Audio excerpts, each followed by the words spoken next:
இந்தியாவில் தான் இருக்குது. திருப்பரங்குன்றம் ஒன்றும் அயோத்தியா மாறல தவறில்லைன்னு சொல்லி நயனா நாகேந்திரன் சொல்லியிருக்காரு. இந்தியாவில் தான் நம்ம இந்தியாவில் இருக்கக்கூடிய எல்லா நகரங்களும் இந்தியாவில் தான் இருக்குது. ஆனால் ஒன்று மற்றொன்றாக மாறுவது என்பது அங்கங்கே இருக்கக்கூடிய கலாச்சாரங்கள், பழக்க வழக்கங்கள், அங்கே இருக்கக்கூடிய மக்களுடைய உணர்வுகள், மொழி பேசும் உணர்வுகள், அதே போல் உணவு பழக்க வழக்கங்கள், இவற்றால் ஒவ்வொன்றும் மாறுபட்டிருக்கும். வேற்றுமையில் ஒற்றுமை, அதுதான் இந்தியா. இதை அண்ணாமலை புரிந்து கொள்ள வேண்டும். ராகுல் காந்தியோட பிஏ பிரவீன் சக்கரவர்த்தி விஜயை சந்திச்சு போயிருக்காரு. அவரை பற்றி இப்போ காங்கிரஸ் ஒரு முக்கியமான மூவ் நவுத்துறாங்களா சார்? நான் தான் ஏற்கனவே 2026 தேர்தலை பொறுத்த வரைக்கும் எங்களுடைய திராவிட மாடல் ஆட்சிக்கு நிச்சயமாக மிகப்பெரிய வரவேற்பும் வெற்றியும் கிடைக்கும். அதில் எந்த விதமான சந்தேகமும் கிடையாது. நாங்கள் எடுத்து சென்றிருக்கிற மக்கள் நலத்திட்டங்கள், மக்களுக்கான திட்டங்கள், கிராமங்களுடைய முன்னேற்றங்கள், தொழில் வளர்ச்சி, இவையெல்லாம் இந்த ஆட்சி 2026 மீண்டும் மிகப்பெரிய வெற்றியை பெறுவதற்கு உறுதுணையாக இருக்கும். திருப்பரங்குன்ற விவகாரம் திமுகவுக்கு பின்னடைவை கொடுக்குமா? ஏன்னா ஒட்டுமொத்த இந்துக்கள் உணர்வு 1% கூட பின்னடைவை தராது. ஒட்டுமொத்த இந்துக்கள், அதாவது தமிழ்நாட்டை பொறுத்த வரைக்கும் தமிழர்கள், அவர்களுடைய உணர்வு என்பது காலங்காலமாக எந்த இடத்தில் தீபம் ஏற்றப்பட்டதோ அந்த இடத்தில் தீபம் ஏற்றப்படுவதிலே இதுவரை யாரும் ஆட்சேபனை தெரிவித்ததாக வரலாறு கிடையாது.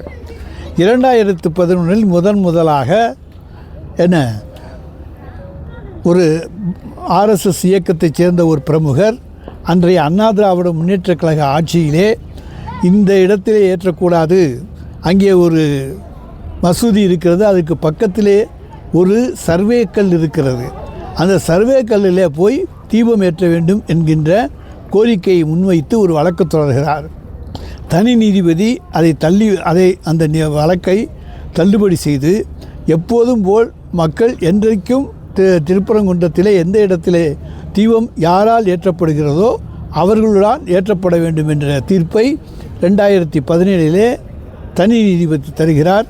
அதன் பிறகு அது திருமதி நீதியரசு பவானி சுப்ராயன் அண்டு கோவிந்தராஜர் அவர்களுடைய அமர்வுக்கு மேல்முறையீடு வருகிறது. அந்த மேல்முறையீடு 2017 தீர்ப்பு தரப்படுகிறது. அப்பொழுது தமிழகத்தினுடைய முதலமைச்சராக இருந்தவர் தான் முதலமைச்சர் என்பதையே மறந்துவிட்ட மறதிசாமி பழனிசாமி தான் முதலமைச்சராக இருந்தார்.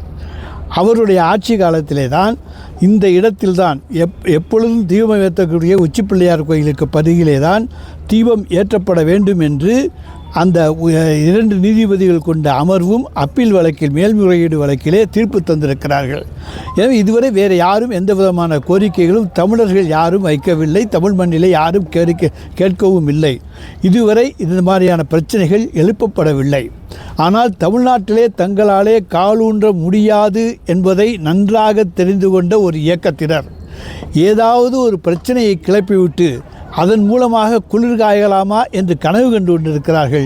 அது திராவிட மாடல் ஆட்சியிலே நிச்சயமாக நடக்காது. ஏனென்று சொன்னால் தமிழர்கள் அத்தனை பேருக்கும் தெரியும், எந்த இடத்தில் இத்தனை காலமாக ஏற்றப்பட்டிருக்கிறதோ அதே இடத்திலே நாங்கள் ஏற்றுகிறோம். மக்களுடைய உரிமைக்காக இந்த அரசு போராடுகிறதை தவிர நாங்கள் வேறு எதையுமே செய்யவில்லை. எங்களுக்கு எந்த இடத்துல ஏற்றினார் என்றால் எப்பொழுதும் ஏற்றப்படுகின்ற இடத்தில் ஏற்றப்பட வேண்டும். பழக்க வழக்கங்கள், கலாச்சாரங்கள் இவையெல்லாம் மாற்றப்படக்கூடாது என்பதுதான் இந்த அரசினுடைய நோக்கம். தமிழ்நாட்டினுடைய இந்துக்களின் நோக்கம் அதுதான். தமிழ்நாட்டு இந்துக்கள் இந்தியாவில் இருக்கக்கூடிய இந்துக்களிலிருந்து வேறுபட்டவர்கள். அவர்கள் திராவிட மாடல் ஆட்சியினுடைய ஆன்மீக அரசியலை நன்றாக அறிந்தவர்கள். என்றைக்கும் இந்த அரசுக்கு துணையாக இருப்பவர்கள். எங்கள் விருப்பம் வேறு, அவர்கள் விருப்பம் வேறு என்று இருந்தாலும் தங்களுக்கு நன்மை தருகிற அரசு இந்த அரசு தான் என்பதை உணர்ந்தவர்கள் அவர்கள்.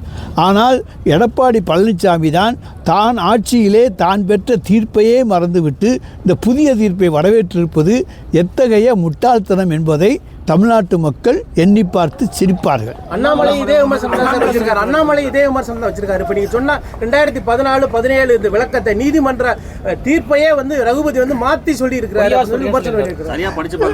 2014 என்ன சொல்லியிருக்காங்க? அப்படி அன்றைக்கு மாற்றி நாங்கள் செய்திருந்தால் அன்றைக்கு அண்ணா திராவிட முன்னேற்ற கழக அரசு உரிய இடத்துல அல்லவா எந்த தீர்ப்பு வந்திருக்கிறதோ அந்த இடத்தில் ஏற்ற வேண்டும். நாங்கள் சொன்ன இடத்திலே தான் ஏற்றப்பட வேண்டும் என்கிற தீர்ப்பு வந்ததால் சொல்லுகிறார்கள். தீர்ப்பை மாற்றி சொல்ல வேண்டிய அவசியம் எங்களுக்கு கிடையாது. அவர்களுக்குத்தான் எல்லாமே உண்டே தவிர இந்த வழக்கு தொடர்வதற்கான அருகதை கூட அவர்களுக்கு கிடையாது.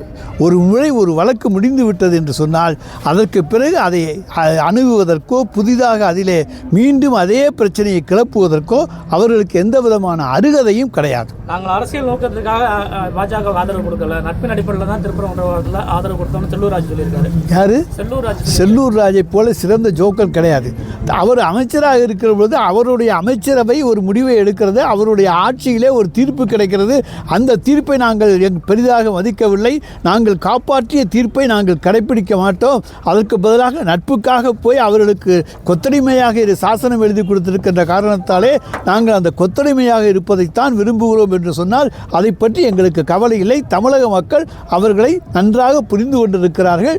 இனி அவர்களுடைய வேடம் தமிழ் மக்களிடத்தில் எடுபடாது. இந்த விவகாரத்தில் இஸ்லாமியர்கள் யாருமே எதிர்ப்பு தெரிவிக்கல, அவங்க அமைதியாக இருக்காங்க. அரசு தான் இந்துக்களுக்கு எதிராக செயல்படுதுன்னு சொல்றாங்க. இஸ்லாமியர்கள் சார், இதை இந்து இஸ்லாமியர் அவர் இவர் என்றெல்லாம் பிரித்து பார்க்க வேண்டிய தேவையில்லை.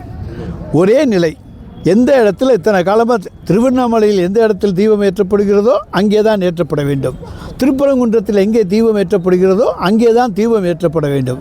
அதை மாற்றி ஏற்கனவே ஒரு முறை நீதிமன்றம் சென்று நீதிமன்றம் தீர்ப்பை தந்து விட்டது. திருப்பி எதற்காக? அன்றைக்கு அந்த நீதிமன்றம் தீர்ப்பு தந்திருந்தால் அதை அமுல்படுத்துங்கள் என்றல்லவா இவர்கள் போயிருக்க வேண்டும்.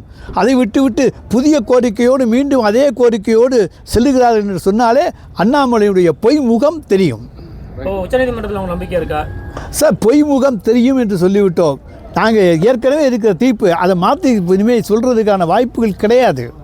ஏற்கனவே இந்த இடத்துல தான் ஏற்றப்பட வேண்டும் என்று சொல்லியிருக்காங்க. அங்கே இருக்கக்கூடிய அவர்கள் காண்பிக்கின்ற அந்த இடம் ஒரு சர்வேக்கள், தமிழக அரசு நடத்திருக்கிற சர்வேக்கள்.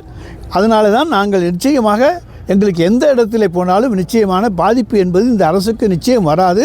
நாங்கள் சட்டத்தை மதிப்பவர்கள். நாங்கள் ஏற்கனவே கொடுத்த தீர்ப்பை நாங்கள் மதிக்கின்றோம். இவர்கள் அந்த தீர்ப்பை மதிக்க வேண்டியதானே?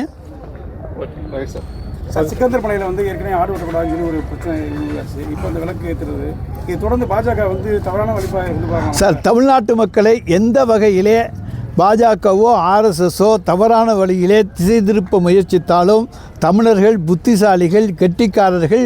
தங்களுக்கு எது சரி என்று அவர்களுக்கு நன்றாக தெரியும். அதை உணர்ந்து செயல்படுவார்கள். பாரதிய ஜனதாவினுடைய மாயாஜால வித்தைகள் தமிழ்நாட்டில் எடுபடாது. நன்றி சார்.